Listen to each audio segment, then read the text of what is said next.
क्या all India बार examination की परीक्षा को क्रैक किए बिना आपकी प्रैक्टिस जारी रखी जा सकती है? क्या ऑल इंडिया बार एग्जामिनेशन या AIVE या बार काउंसिल ऑफ इंडिया जो परीक्षा आयोजित करती है, जिसके द्वारा COP certificate of practice clear करने के बाद आपको मिलता है, क्या उसको दिए बिना आप वकालत कर सकते हैं?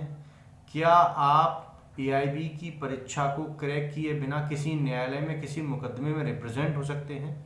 तो नमस्कार दोस्तों, लीगल टाइम चैनल में आपका स्वागत है। दोस्तों, आज हम इसी विषय पे बात करेंगे कि क्या इन सभी चीज़ों को किए बिना आप प्रैक्टिस जारी रख सकते हैं या नहीं रख सकते हैं, या अगर जारी रख सकते हैं तो किस कंडीशंस में आप अपनी प्रैक्टिस जारी रख सकते हैं, या जारी नहीं रख सकते हैं तो क्या परिस्थितियां हैं जिनके अनुसार आप जारी नहीं रख सकते हैं। दोस्तों, कुछ पॉइंट्स मैं आपको बताऊंगा। देखिए, सबसे पहला पॉइंट्स है कि ऑल इंडिया बार एग्जामिनेशन 2010 के बाद से लागू हुआ था, AIB उसके बाद से लागू हुआ था, उसके बाद से ये परीक्षा आयोजित की जाती है, उसके बाद से ही ये पूरा प्रोसेस चलता है। जिन लोगों का रजिस्ट्रेशन स्टेट बार में, देखिए मैं पहले स्टेट बार और सेंट्रल बार समझा दूं। एक स्टेट बार होती है और आप एक आपकी डिस्ट्रिक्ट बार होगी, और एक बार वहाँ होगी जहाँ पे आप अपनी प्रैक्टिस करते हैं, उस बार में आपका रजिस्ट्रेशन होगा। एक स्टेट बार में आपका रजिस्ट्रेशन होगा। ऑल इंडिया बार एग्जामिनेशन की परीक्षा देने से पहले आपको अपनी स्टेट, आप जिस भी स्टेट से बिलोंग करते हैं उस स्टेट में रजिस्ट्रेशन कराया जाता है, जिसमें आपका रजिस्ट्रेशन नंबर प्रोवाइड कराया जाता है। रजिस्ट्रेशन नंबर प्रोवाइड कराने के बाद ही आप अपनी ऑल इंडिया बार एग्जामिनेशन की जो परीक्षा होती है या पूरा जो प्रोसेस होता है उसको आप आगे बढ़ते हैं। लेकिन हम इस चीज़ पे बात कर रहे हैं कि इन चीज़ों को किए बिना आप बाईपास करके कैसे आप अपनी प्रैक्टिस कर सकते हैं।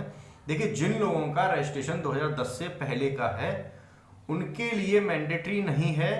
जिनका रजिस्ट्रेशन स्टेट बार में 2010 से पहले करा रखा था, जिनका रजिस्ट्रेशन 2001 का था, 2 का था, 3 का था, 2010 तक का कभी का भी था, उनके लिए ये मैंडेटरी नहीं है कि उनको ऑल इंडिया बार एग्जामिनेशन की परीक्षा दी जाए, या उनको ऑल इंडिया बार एग्जामिनेशन की परीक्षा देनी आवश्यक है, या उनको ऑल इंडिया AIB का जो शेड्यूल होता है उसको बैठना होगा, उसके बाद आपको पास करना होगा, उसके बाद आपकी प्रोसेस होगी।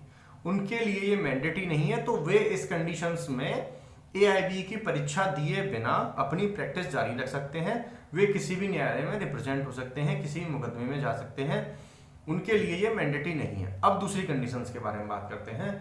जिन लोगों ने रजिस्ट्रेशन करा रखा है, अपना अभी नया नया रजिस्ट्रेशन कराया है, उनको 2 वर्ष का समय दिया जाता है स्टेट बार के द्वारा कि आपके पास 2 वर्ष का समय है, आप 2 वर्ष के अंदर अपनी ऑल इंडिया बार एग्जामिनेशन की परीक्षा पास कर लीजिए। उस 2 वर्ष के दरमियान आप वकालत कर सकते हैं, आप किसी भी न्यायालय में उपस्थित हो सकते हैं, आप बैंड लगा सकते हैं, न्यायालय में जा सकते हैं, किसी भी केस को रिप्रेजेंट कर सकते हैं, किसी भी मुकदमे में आप न्यायालय में उसकी पैरवी कर सकते हैं। लेकिन ये कार्य आप अपने स्टेट के अंदर ही कर सकते हैं, किसी दूसरे स्टेट में नहीं जा सकते। ये स्टेट बार का जो रजिस्ट्रेशन मिलता है आपको, स्टेट बार का जो 2 वर्ष का रजिस्ट्रेशन आपको प्रोवाइड होता है कि 2 वर्ष में आपको ऑल इंडिया बार एग्जामिनेशन की परीक्षा पास करनी है, ये केवल आपके स्टेट तक वैलिड रहता है। आप अपने पूरे स्टेट में घूम करके किसी भी न्यायालय में, स्टेट के अंदर जितने भी डिस्ट्रिक्ट आते हैं, जितने भी न्यायालय आते हैं, वहाँ पे आप प्रैक्टिस कर सकते हैं, अपना वकालतनामा लगा सकते हैं, आप एज एन एडवोकेट वहाँ पे प्रेजेंट हो सकते हैं। 2 वर्ष के अंदर आपको AIB की परीक्षा पास करनी होती है, अन्यथा की स्थिति में 2 वर्ष के बाद आपका जो रजिस्ट्रेशन होता है वो स्वतः ही कैंसिल हो जाएगा, आप न्यायालय में उपस्थित नहीं हो पाएंगे। पूरा जो प्रोसीजर है वो आपको ऑल इंडिया बार स्टेट बार जो काउंसिल है आपकी, वो आपको रिटन में प्रोवाइड कराती है कि ये केवल 2 वर्ष तक वैलिड है, 2 वर्ष के बाद ये स्वतः ही निरस्त हो जाएगा।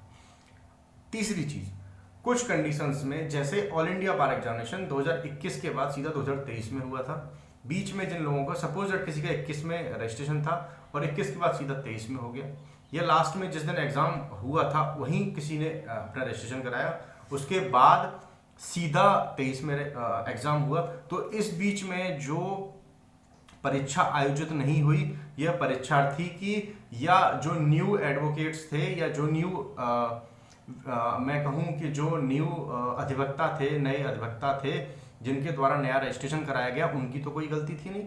उस कंडीशन में अपनी वकालत जारी रख सकते हैं। उसके लिए उसको कोई भी कहा जाए तो किसी भी तरह की औपचारिकताएं पूरी करने की आवश्यकता नहीं है। क्योंकि ये देरी ऑल इंडिया बार एग्जामिनेशन की तरफ से हुई थी, ना कि किसी विद्यार्थी की तरफ से। ना ही वह परीक्षार्थी फेल हुआ था, ना ही वह परीक्षार्थी द्वारा किसी परीक्षा में बैठने में असमर्थ रहा था। यह उसके द्वारा की गई कोई गलती नहीं है, यह ऑल इंडिया बार एग्जामिनेशन या जो भी संस्था इस तरह के एग्जाम कंडक्ट कराती है उसके द्वारा देरी की गई थी। तो इस कंडीशन में वो अपनी वकालत जारी रख सकता है। लेकिन अब मैं अंतिम में बात करूं कि जिन लोगों द्वारा 2010 के बाद के रजिस्ट्रेशन है, उनके सभी के लिए ऑल इंडिया बार एग्जामिनेशन की परीक्षा मैंडेटरी है। वह इस परीक्षा को पास किए बिना कहीं पे भी वकालत नहीं कर सकते हैं। 2 वर्ष का, जैसा मैंने बताया कि 2 वर्ष तक आपने अभी रजिस्ट्रेशन कराया, 2 वर्ष तक आप वकालत कर सकते हैं। 2 वर्ष के बाद, 2 वर्ष के भीतर आपको इस परीक्षा को पास होना आवश्यक है, अन्यथा की स्थिति में आपका रजिस्ट्रेशन कैंसिल हो जाएगा। ये मैं नहीं कह रहा हूं, ऑल इंडिया बार एग्जामिनेशन, स्टेट बार, यह सभी बात आती हैं कि आपको 2 वर्ष का समय है, आपको 2 वर्ष के भीतर यह परीक्षा पास करनी ही करनी है। अन्यथा की स्थिति में यदि आप पास करने में असमर्थ रहते हैं या आपके पास कोई समस्या है, ऐसी समस्या जो कि समस्या जेन्युइन है, तो आप ऑल इंडिया बार एग्जामिनेशन या बार काउंसिल ऑफ इंडिया के समक्ष इसको प्रस्तुत कर सकते हैं। वह ऐसी स्थिति में अपना निर्णय ले सकते हैं कि इस स्थिति में क्या किया जाना चाहिए। लेकिन ऑल इंडिया बार एग्जामिनेशन जो परीक्षा पास कराती है, एआईबी का जो एग्जाम होता है, वह क्रैक किए बिना जो न्यू एडवोकेट्स हैं उनके लिए मैंडेटरी है, उनको क्रैक करना आवश्यक है।